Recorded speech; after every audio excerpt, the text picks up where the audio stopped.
Hi friends, welcome to my channel learning with AJ. Friends, ఈరోజు మన topic వచ్చేసి averages.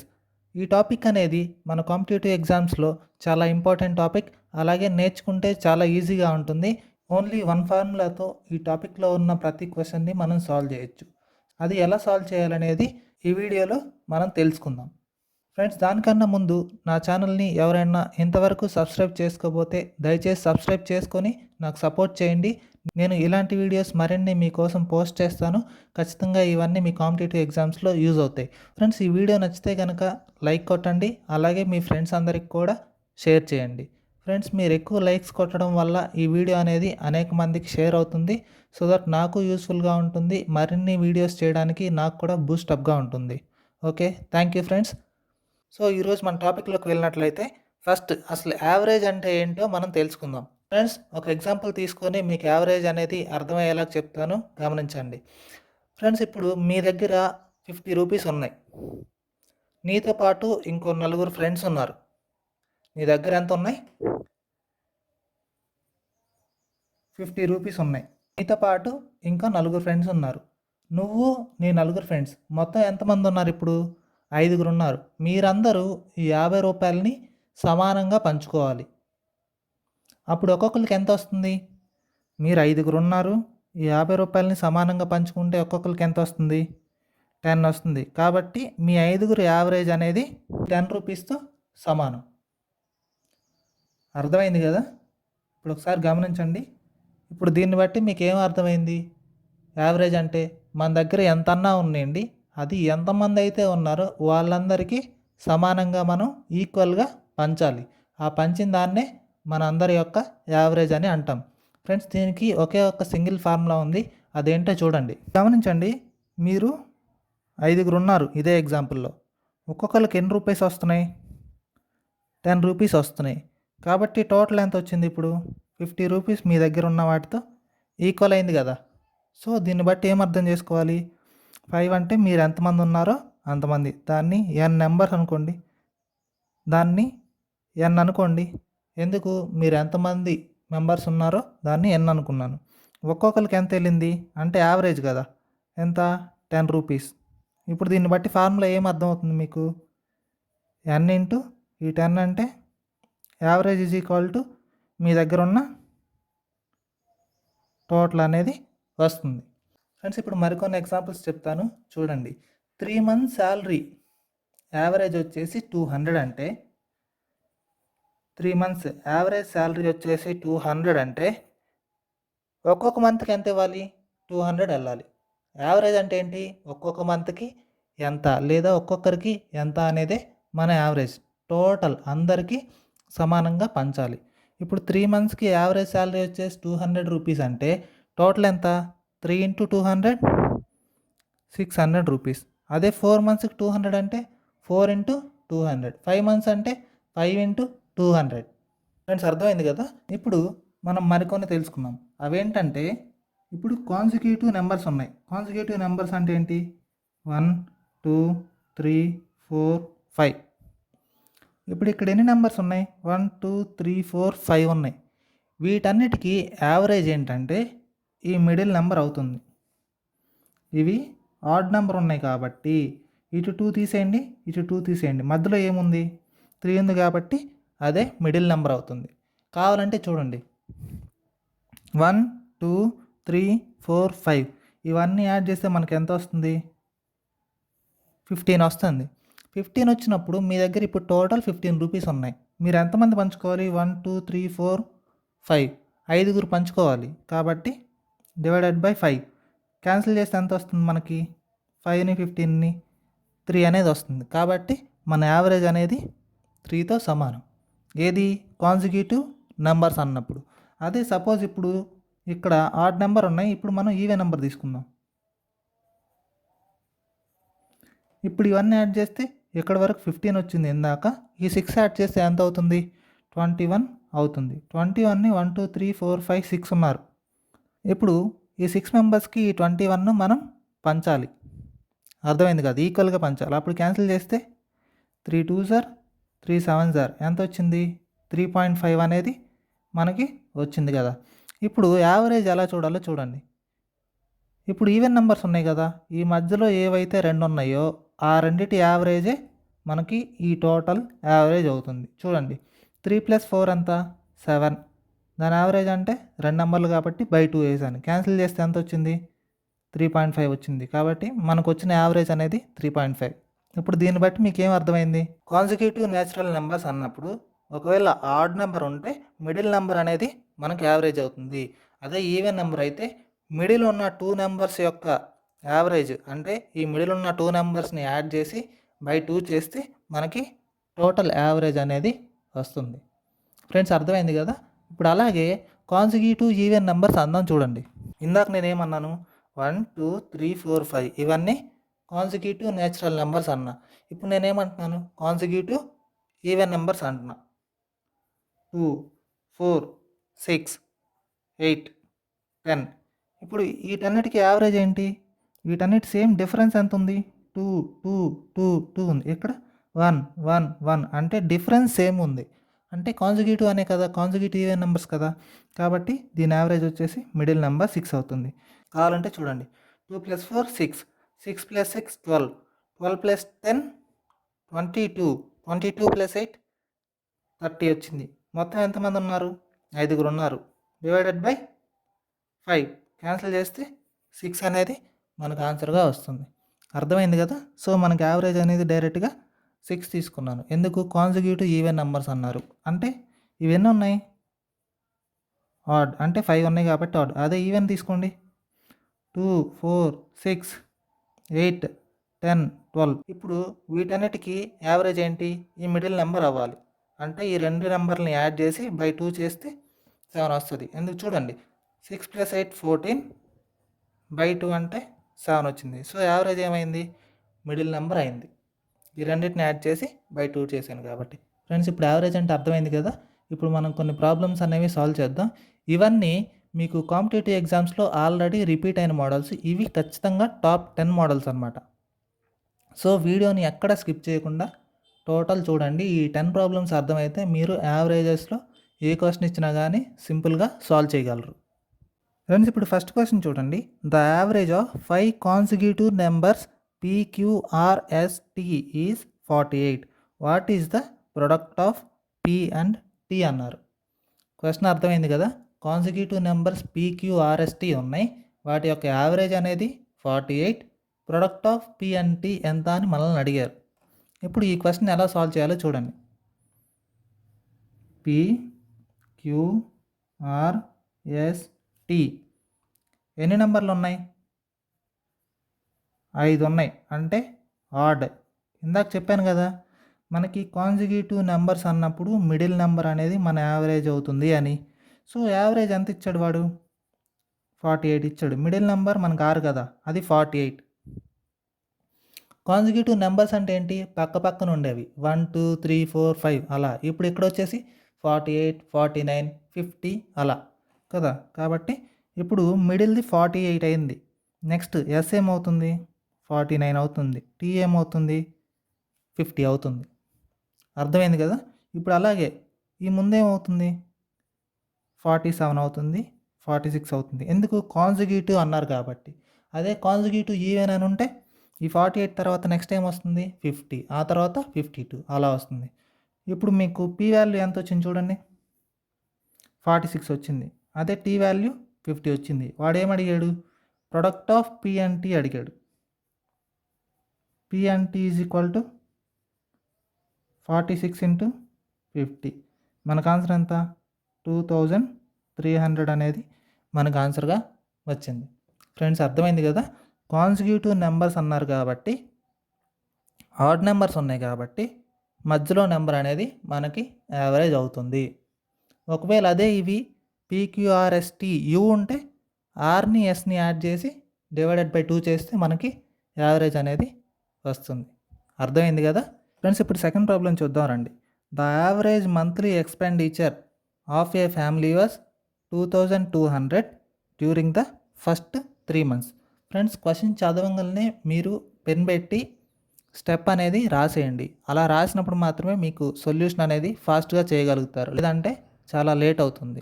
So ఇప్పుడు చూడండి, ఫస్ట్ 3 monthsకి యావరేజ్ వచ్చేసి 2200 అంట. అంటే ఒక్కొక్క మంత్కి 2200 అయితే 3 మంత్స్కి ఎంత? 3 ఇంటూ 2200 కదా, అంటే 6600 అనేది మనకి ఫస్ట్ 3 మంత్స్కి టోటల్ వచ్చింది. టోటల్ అంటే ఏంటి? ఎన్ ఇంటూ యావరేజ్ కదా. 3 మంత్స్ ఎన్, యావరేజ్ ఎంత? 2200. ఆ ఫార్ములా ఎందుకు అనుకుంటారో నేను చెప్పినట్టు గుర్తుపెట్టుకోండి. ఒక్కొక్క మంత్కి 2200 అయితే 3 మంత్స్కి ఎంత? అర్థమైంది కదా. ఇప్పుడు next 2250 during the next 4 months. ఒక్కొక్క మంత్కి 2250 అయితే 4 మంత్స్కి ఎంత? చూడండి, 8000, 1000 ఎన్ని వస్తుంది? 9000 వచ్చింది. ఇప్పుడు నెక్స్ట్ లాస్ట్ 5 మంత్స్కి ఎంత అంటున్నాడు? 3120 అంటున్నాడు. అంటే ఒక్కొక్క మంత్కి 3120 అయితే 5 మంత్స్కి టోటల్ ఎంత? 15600 అనేది మనకి టోటల్గా వచ్చింది. ఇప్పుడు ఏమంటున్నాడు? If total savings during the year were 1260.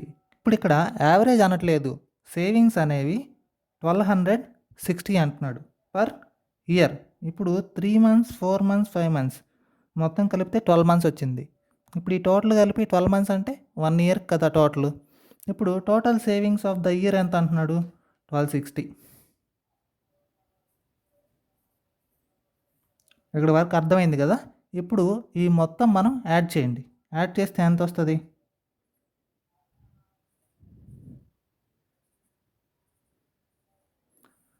32,460 అనేది మనకి వచ్చింది.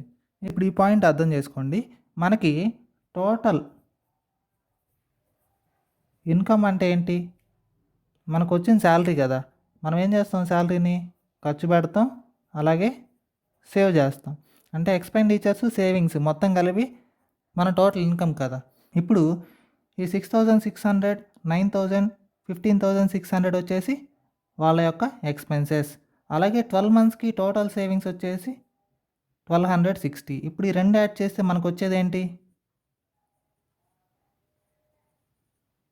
ఇన్కమేగా.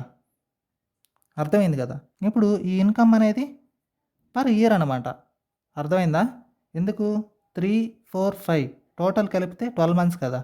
ఇది కూడా 12 మంత్స్కి, కాబట్టి ఇదంతా 1 ఇయర్కి వాళ్ళకి వచ్చిన ఇన్కమ్. అయితే యావరేజ్ మంత్లీ ఇన్కమ్ అన్నాడు కాబట్టి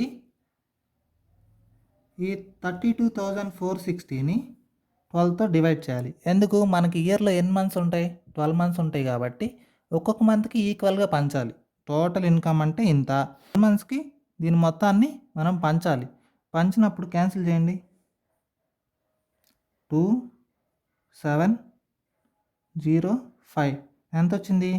2705 అనేది మనకి మంత్లీ ఇన్కమ్గా వచ్చింది. సో మన ఆన్సర్ ఏంటి? 2705. ఫ్రెండ్స్ అర్థమైంది కదా క్వశ్చన్ అనేది. ఇప్పుడు నెక్స్ట్ ప్రాబ్లం చూద్దాం రండి. ఫ్రెండ్స్ ఇప్పుడు నెక్స్ట్ ప్రాబ్లం చూడండి. Total marks obtained by A student in physics, chemistry, maths together is 120 more than the marks obtained by him in chemistry. అంటే క్వశ్చన్ అర్థమైంది కదా. ఫిజిక్స్, కెమిస్ట్రీ, మ్యాథ్స్లో కొన్ని మార్క్స్ వచ్చాయి. ఆ మార్క్స్ అనేవి ఓన్లీ కెమిస్ట్రీలో వచ్చిన మార్క్స్ కన్నా 120 ఎక్కువ అంట. అంటే ఇప్పుడు డైరెక్ట్గా రాయండి. ఫిజిక్స్, కెమిస్ట్రీ, మ్యాథ్స్ మూడిట్లో వచ్చిన మార్క్స్ అనేవి కెమిస్ట్రీ కన్నా 120 ఎక్కువ అన్నాడు. ఇప్పుడు మనకు మీనింగ్ ఏంటి? ఈ మూడిట్లో వచ్చిన మార్క్స్ అనేవి కెమిస్ట్రీలో వచ్చిన మార్క్స్ కన్నా 120 ఎక్కువ. కాబట్టి పీసీఎంలో నుండి సి తీసేసాను. ఇప్పుడు ఏమవుతుంది? -C + C క్యాన్సిల్ అవుతుంది. ఇప్పుడు మనకి ఫిజిక్స్ ప్లస్ మ్యాథమెటిక్స్ మార్క్స్ ఎన్ని వచ్చినాయి? 120 వచ్చింది. ఇప్పుడు క్వశ్చన్ ఏం అడిగాడో చూడండి. What is the average marks obtained by him in physics and maths అన్నాడు. ఫిజిక్స్, మ్యాథ్స్లో మనకి టోటల్ మార్క్స్ ఎన్ని వచ్చాయి? 120 వచ్చాయి. వాళ్ళు ఏం అడుగుతున్నారు? యావరేజ్ అడుగుతున్నారు. అంటే వాళ్ళ దగ్గర ఉన్న టోటల్ 120ని ఈక్వల్గా 2 సబ్జెక్ట్స్కి పంచాలి. పంచినప్పుడు 120ని 2 సబ్జెక్ట్స్కి పంచామంటే ఏమవుతుంది? 60 ఫిజిక్స్కి వస్తుంది, 60 మ్యాథ్స్కి వస్తుంది. కాబట్టి మన ఆన్సర్ అనేది 60 వచ్చింది. అర్థమైంది కదా. యావరేజ్ అన్నాడు కాబట్టి ఆ ఫిజిక్స్, మ్యాథ్స్కి ఈక్వల్గా పంచాలి టోటల్ని. సో 60, 60 నేను పంచాను కాబట్టి ఆన్సర్ అనేది 60. ఫ్రెండ్స్ అర్థమైంది కదా. ఇప్పుడు నెక్స్ట్ ప్రాబ్లం చూద్దాం రండి. The average of x1, x2, x3, x4 is 16. Half the sum of x2, x3, x4 is 23. What is the value of x1? ఓకేనా, అర్థమైంది కదా.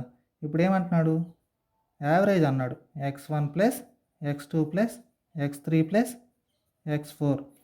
ఇప్పుడు ఎన్ని ఉన్నాయి, 4 ఉన్నాయి. 4 నెంబర్స్కి యావరేజ్ అంతా 16 అన్నాడు కదా. 16 యావరేజ్ అంటే మనం ఒక్కొక్క దానికి 16 అని అర్థం చేసుకోవాలి. అప్పుడు టోటల్ ఎంత అవుతుంది, 16 ఇంటూ 4 64 అవుతుంది. అంటే x1, x2, x3, x4 some చేస్తే మనకు ఎంత వచ్చింది, 64 వచ్చింది. ఇప్పుడు half the sum of x2, x3, x4 ఎంత అన్నాడు, 23 అన్నాడు. ఇప్పుడు మనం దీన్ని సాల్వ్ చేస్తే x2 plus x3 plus x4 ఎంత వస్తుంది, 46 వచ్చింది. ఇప్పుడు మనకు కావాల్సిన వాల్యూ ఏంటి, x1 మనకి కావాలి. ఇప్పుడు ఏం చేద్దాం, ఈ x2, x3, x4 వాల్యూని తీసుకెళ్ళి ఇక్కడ సబ్స్టిట్యూట్ చేద్దాం. సబ్స్టిట్యూట్ చేసినప్పుడు ఏమవుతుంది, x1 plus 46 is equal to 64 అవుతుంది. ఇప్పుడు సాల్వ్ చేస్తే x1 అనేది మనకు వాల్యూ ఎంత వస్తుంది, 18 అనేది మనకు ఆన్సర్ వచ్చింది. చూడండి, x1 వాల్యూ కదా అతను అడిగింది, కాబట్టి మన ఆన్సర్ అనేది 18. ఫ్రెండ్స్, అర్థమైంది కదా. ఇప్పుడు నెక్స్ట్ ప్రాబ్లం చూద్దాం రండి. The average of 7 consecutive numbers is 20 అన్నాడు. అంటే 1, 2, 3, 4, 5, 6, 7 ఇవన్నీ కాన్సిక్యూటివ్ నెంబర్స్ అంట. వాటి యొక్క యావరేజ్ ఎంత, 20. కాన్సిక్యూటివ్ నెంబర్స్కి మనం యావరేజ్ ఏమనుకున్నాం, ఆడ్ నెంబర్స్ ఉంటే మిడిల్ నెంబర్ అనుకున్నాం. ఇప్పుడు 7 ఉన్నాయి. 7 అనేది ఏంటి, ఆడ్ నెంబర్ కదా. అప్పుడు మిడిల్ నెంబర్ మనకేమవుతుంది, యావరేజ్ అవుతుంది. కాన్సిక్యూటివ్ నెంబర్స్ అన్నాడు, ఈవెన్ నెంబర్స్ అన్నా, ఓన్లీ నెంబర్స్ అన్నాడు కాబట్టి నెక్స్ట్ నెంబర్ ఏమవుతుంది, 21, 22, 23 అయింది. ఈ ముందుది 19, 18, 17 అయింది. ఇప్పుడు వాడు ఏం అడుగుతున్నాడు, the largest of these numbers is how much అన్నాడు. ఇప్పుడు ఈ 7 నెంబర్స్ వచ్చినాయి కదా, వీటన్నిటిలో లార్జెస్ట్ ఏంటో మనల్ని అడిగాడు. 23 కదా, కాబట్టి మన ఆన్సర్ అనేది 23. ఇలాంటి క్వశ్చన్స్ అనేవి కాన్సిక్యూటివ్ ఈవెన్ నెంబర్స్ అన్నా, కాన్సిక్యూటివ్ నెంబర్స్ అన్నా, ఈ క్వశ్చన్స్ని ఇలానే సాల్వ్ చేయండి. ఇలా సాల్వ్ చేస్తే మీకు ఆన్సర్ అనేది సింపుల్గా వస్తుంది. అలా కాకుండా x+1, x+2, x+3 అలా తీసుకొని చాలామంది చేస్తూ ఉంటారు. అలా చేస్తే చాలా టైం పడుతుంది. సో మీరు కాంపిటేటివ్ ఎగ్జామ్స్లో అనేది ఏదైనా షార్ట్ కట్ యూస్ చేసి చేయాలి కాబట్టి ఇలా సాల్వ్ చేయండి. ఫ్రెండ్స్, అర్థమైంది కదా. ఇప్పుడు నెక్స్ట్ ప్రాబ్లం చూద్దామండి. Out of 3 numbers the first is twice the second and the half of the third. If the average of the 3 numbers is 56, then find the difference of first and third numbers అన్నాడు. అర్థమైంది కదా. ఇప్పుడు ఈ question ఎలా solve చేయాలో చూద్దాం రండి. ఇప్పుడు ఎన్ని నెంబర్స్ ఉన్నాయి, 1, 2, 3 నెంబర్స్ ఉన్నాయంట. Out of 3 numbers the first is twice the second అన్నాడు. సో మనం సెకండ్ నెంబర్ని ఎక్స్ అనుకున్నాం. ఫస్ట్ ఏంటి, ట్వైస్ ద సెకండ్ అంట. అంటే ఫస్ట్ నెంబర్ అనేది సెకండ్ నెంబర్ కన్నా ట్వైస్, అంటే ఇది ఎక్స్ అయితే ఇది 2x. ట్వైస్ అంటే 2 కదా, సో 2x అయింది. ఇప్పుడు ఆ ఫస్ట్ నెంబర్ అనేది థర్డ్ నెంబర్లు హాఫ్ అంట. ఇప్పుడు ఇది 2x, ఇక్కడ 4x వస్తే ఏమవుతుంది, ఇది హాఫ్ అవుతుంది కదా. థర్డ్ నెంబర్లో ఫస్ట్ నెంబర్ అనేది హాఫ్ అంట, సో ఇదేమవుతుంది, 4x అవుతుంది. ఇప్పుడు ఏం అడిగాడు, the average of all the 3 numbers is 56 అన్నాడు. యావరేజ్ అంటే ఏంటి, ఒక్కొక్క నెంబర్కి 56 వెళ్ళాలి. సో ఇప్పుడు అన్ని నెంబర్లకి 56, 56, 56 వెళ్తే టోటల్ ఎంత అవుతుంది, 168 అవుతుంది. టోటల్ అంటే ఏంటి, ఈ 3 కలిపితేనే కదా, 2x, x, 4x ఇవన్నీ యాడ్ చేస్తే 7x వస్తుంది. ఈ 7xకి 168 ఈక్వల్ కదా. ఇప్పుడు క్యాన్సిల్ చేయండి, క్యాన్సిల్ చేస్తే ఎంత వస్తుంది, 24 అనేది మనకి ఎక్స్ వాల్యూ వచ్చింది. ఇప్పుడు అతను ఏం అడిగాడు, difference of first and third number అడిగాడు. First number 2x, third number 4x. వారింటి మధ్యలో డిఫరెన్స్ ఎంత, 2x కదా. 2 ఇంటూ ఎక్స్ వాల్యూ ఎంత వచ్చింది, 24. ఇప్పుడు మనం దాన్ని మల్టిప్లై చేస్తే 48 అనేది మనకు ఆన్సర్గా వచ్చింది. ఫ్రెండ్స్, అర్థమైంది కదా. ఇప్పుడు నెక్స్ట్ ప్రాబ్లం చూద్దాం రండి. The average marks in science subject of 20 students is 68. If the marks of 2 students were misread as 48 and 65, instead of actual marks 72 and 61 respectively. What would be the correct average అన్నాడు. ఇప్పుడు ఇలాంటి క్వశ్చన్స్ని ఎలా solve చేయాలో చూద్దాం రండి. ఇప్పుడు total ఎంత కనుక్కోండి. 20 స్టూడెంట్స్ ఉన్నారు, ఒక్కొక్కరికి 68 వెళ్ళింది. అంటే టోటల్ ఎంత? 1360 అనేది మనకి టోటల్గా వచ్చింది. ఇప్పుడు ఏమంటున్నారు, ఆ 20 మందిలో ఇద్దరు మార్క్స్ అనేవి ఒక నెంబర్ క్యాలిక్యులేట్ చేయబోయి ఇంకో నెంబర్ క్యాలిక్యులేట్ చేశారంట. అంటే మార్క్స్ లిస్ట్లో ఒక నెంబర్ ఎంటర్ చేయబోయి ఇంకో నెంబర్ ఎంటర్ చేశారు. దానివల్ల ఏదో డిఫరెన్స్ వచ్చింది. కాబట్టి అలా వచ్చిన తర్వాత వాళ్ళ టోటల్ యావరేజ్ అనేది ఎంతో మనం కరెక్ట్ చేసి చెప్పాలి. అర్థమైంది కదా? What would be the correct average అంటే మనం అలా రాంగ్ చేసినప్పుడు వాటన్నిటిని సాల్వ్ చేసి మనం కరెక్ట్ యావరేజ్ ఏంటో చెప్పాలి. ఇప్పుడు టోటల్ ఎంత వచ్చింది? 1360 వచ్చింది. ఇప్పుడు ఏమంటున్నారు, the 2 students were misread as 48, 65 instead of 72 and 61. ఇప్పుడు అతనికి 72 రావాలి, కానీ వాళ్ళు 48 వేశారు. కాబట్టి ఎంత తేడా వచ్చిందో ఈ రెండింటిని డిఫరెన్స్ చేస్తే మనకు వస్తుందిగా, అది రాశాను. ఇప్పుడు రెస్పెక్టివ్లీ అన్నాడు కాబట్టి గుర్తుపెట్టుకోండి, ఈ 48 అనేది 72కి, 65 అనేది 61కి సంబంధించింది. ఫ్రెండ్స్ అర్థమైంది కదా? ఇప్పుడు చూడండి, ఇప్పుడు నెక్స్ట్ది 61 వేశారు, కానీ అతనికి వచ్చింది ఎంత? 65. అర్థమైంది కదా? ఇంత రావాలి, కానీ ఇంత వేయడం వల్ల మధ్యలో డిఫరెన్స్ అనేది మనం కనుక్కున్నాం. ఇప్పుడు 61 రావాలి, కానీ వాళ్ళు 65 వేశారు. అలా వేయడం వల్ల ఎంతో డిఫరెన్స్ వచ్చింది. ఇప్పుడు వీటన్నిటిని యాడ్ చేస్తే మనకు ఎంత వస్తుంది? కరెక్ట్ నెంబర్ అనేది వస్తుంది. సో వీటన్నిటిని యాడ్ చేయండి. యాడ్ చేస్తే మనకి ఫైనల్గా ఎంత వస్తుంది? 1380 అనేది మనకి ఫైనల్గా వస్తుంది. టోటల్ ఇదేంటి? టోటల్. ఇప్పుడు అక్కడ స్టూడెంట్స్ ఎంతమంది ఉన్నారు? 20 స్టూడెంట్స్ అన్నారు. వాళ్ళు ఏం కనుక్కోమన్నారు? Correct average కనుక్కోమన్నారు. కాబట్టి 20 స్టూడెంట్స్కి ఒక్కొక్కరికి ఎంత వెళ్తుందో మనం కనుక్కోవాలి. కాబట్టి 20తో డివైడ్ చేయండి. ఎందుకు? 20 మెంబర్స్కి సమానంగా వెళ్ళాలి, యావరేజ్ అన్నారు కాబట్టి. 0 0 క్యాన్సిల్. ఇప్పుడు ఇది క్యాన్సిల్ చేస్తే మనకి ఎంత వస్తుంది? 69 అనేది మనకి ఆన్సర్గా వస్తుంది. ఫ్రెండ్స్ అర్థమైంది కదా? ఈ క్వశ్చన్లో ఏమన్నారంటే టోటల్ స్టూడెంట్స్ 20, వాళ్ళ యావరేజ్ 68 వచ్చింది మార్క్స్. కానీ మార్క్స్ లిస్ట్లో ఎంటర్ చేసేటప్పుడు వాళ్ళు ఒక నెంబర్ ఎంటర్ చేయబోయి ఇంకో నెంబర్ ఎంటర్ చేశారంట. అలా చేయడం వల్ల ఏదో సంథింగ్ డిఫరెన్స్ వచ్చింది. అప్పుడు కరెక్ట్ యావరేజ్ ఏంటో మనల్ని కనుక్కోమన్నారు. ఇప్పుడు చూడండి, 72, 61 పాజిటివ్ సైన్స్ ఉన్నాయి. ఈ రెండు నెంబర్స్ని 48, 65ని మైనస్ చేశాను. అలా చేయండి. సో ఎగ్జామ్లో మీరు కూడా కరెక్ట్ మార్క్స్ ఏవో వేసి వాటిలో నుండి రాంగ్ మార్క్స్ వాళ్ళు ఏం ఎంటర్ చేశారు అనేది తీసేయండి. తీసేసినప్పుడు మీకు టోటల్ నెంబర్ వస్తుంది. అదే ఈ క్వశ్చన్లో ఉన్న ట్రిక్, మీరు అర్థం చేసుకోండి. ఇలా ఇచ్చినప్పుడు వెంటనే మీరు ఏం పట్టించుకోకుండా టోటల్ కనుక్కోండి. క్వశ్చన్ ఎలా ఉందంటే టోటల్ కనుక్కోండి, కరెక్ట్ మార్క్స్ వేయండి, వాటిలో నుండి రాంగ్ మార్క్స్ తీసేయండి, టోటల్ వస్తుంది. యావరేజ్ అంటే డివైడెడ్ బై 20 వేసేయండి. అంటే ఇక్కడ 20 ఉంది కాబట్టి నేను 20 వేసాను. అక్కడ ఎంతమంది స్టూడెంట్స్ ఇస్తే అంతమంది స్టూడెంట్స్ యొక్క నెంబర్ ఇక్కడ వేసి క్యాన్సిల్ చేస్తే మీకు ఆన్సర్ అనేది వస్తుంది. అర్థమైంది కదా ఫ్రెండ్స్? ఇప్పుడు నెక్స్ట్ ప్రాబ్లం చూద్దాం రండి. The average monthly income of P and Q is 500. ఇప్పుడు P అండ్ Q అంటే P ప్లస్ Q కదా, యావరేజ్ ఎంత? 500 అంట. అప్పుడు టోటల్ ఎంత? 500 ఇంటూ 2. ఎందుకు? ఇద్దరికి చెరొక 500 వెళ్ళాలి. 1000 అయింది. The average monthly income of Q and R అన్నాడు. Q అండ్ R 1000 అన్నాడు. యావరేజ్ 1000 అంటే ఇద్దరికి ఎంత వెళ్తుంది? 2000 అవుతుంది. ఎందుకు?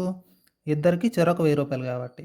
ఇప్పుడు next average monthly income of P and R చూడండి, 2000 యావరేజ్ అన్నాడు. అంటే చెరొక 2000 వెళ్ళాలి. సో 2000 యాడ్ చేస్తే 4000 అనేది మనకి టోటల్ వచ్చింది. ఇప్పుడు 2 Pలు ఉన్నాయి, 2 Qలు ఉన్నాయి, 2 Rలు ఉన్నాయి. అంటే 2 కామన్ తీస్తే 2 ప్లస్ Q ప్లస్ R ఎంత అవుతుంది? 1000, 2400 యాడ్ చేస్తే 7000 అనేది మనకు వచ్చింది. ఇప్పుడు ఈ 2తో ఇది క్యాన్సిల్ చేయండి. ఏమవుతుంది? P plus Q plus R అనేది 3500 అనేది మనకు వచ్చింది. ఇవన్నీ చేసిన తర్వాత వాళ్ళు క్వశ్చన్ ఏమి అడిగారు చూడండి. The monthly income of P ఎంత మనల్ని అడిగారు. ఒకవేళ వాళ్ళ ముగ్గురు సమ్ ఎంత అంటే 3500 అని మనం ఆన్సర్ చెప్పవచ్చు. అలా కాకుండా the monthly income of P అన్నాడు. మంత్లీ ఇన్కమ్ ఆఫ్ పి అంటే క్యూ ప్లస్ ఆర్ వాల్యూని ఇక్కడ సబ్స్టిట్యూట్ చేస్తే మనకు పి వస్తుందిగా.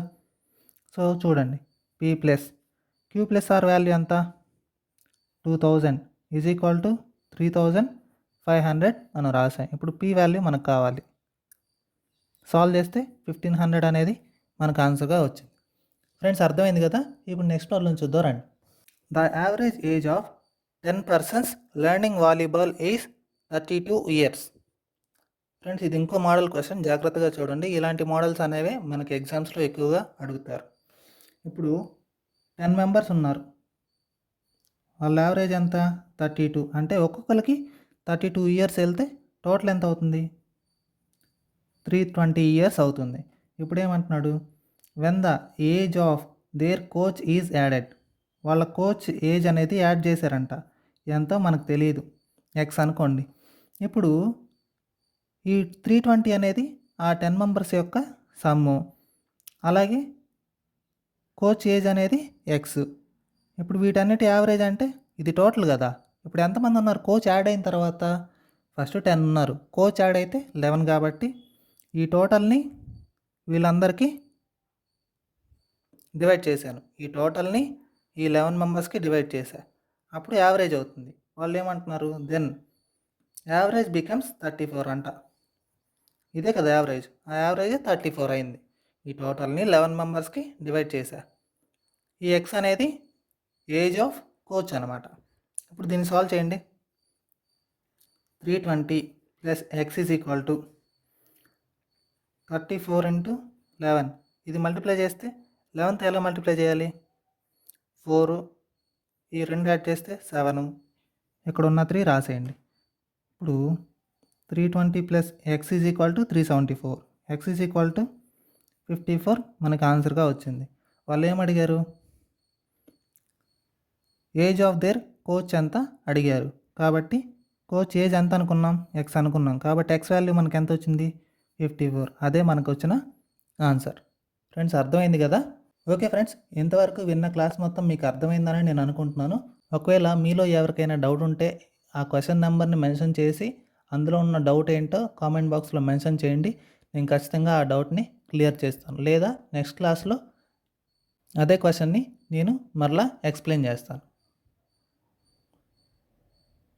ఓకే ఫ్రెండ్స్, ఇంతవరకు నా క్లాస్ మొత్తాన్ని మీరు చాలా ఓపికతో విన్నందుకు మీ అందరికీ చాలా థ్యాంక్స్. అలాగే వినటమే కాకుండా ఈ క్లాస్లో చెప్పిన ప్రతి ఒక్క ప్రాబ్లమ్ని మీరు ప్రాక్టీస్ చేయండి. ఇలాంటి క్వశ్చన్సే మీకు కాంపిటేటివ్ ఎగ్జామ్స్లో ఖచ్చితంగా అడుగుతారు. విషయం ఏంటంటే, ఇంతవరకు నా ఛానల్ని ఎవరైనా సబ్స్క్రైబ్ చేసుకోబోతే దయచేసి సబ్స్క్రైబ్ చేసుకొని నాకు సపోర్ట్ చేయండి. నాకు సపోర్ట్ చేస్తే మీరందరూ నేను ఇలాంటి వీడియోస్ మీ అందరి కోసం మరిన్ని చేస్తానని ప్రామిస్ చేస్తున్నాను. వీడియో నచ్చితే లైక్ కొట్టండి. అలాగే అనేక మంది మీ ఫ్రెండ్స్ ఉంటారు కదా, వాళ్ళందరికీ కూడా ఈ వీడియోని షేర్ చేయండి. Okay friends, thank you all. మరికొన్ని ప్రాబ్లమ్స్తో నెక్స్ట్ క్లాస్లో మీ అందరి ముందుకు వస్తాను. Until then take care, bye.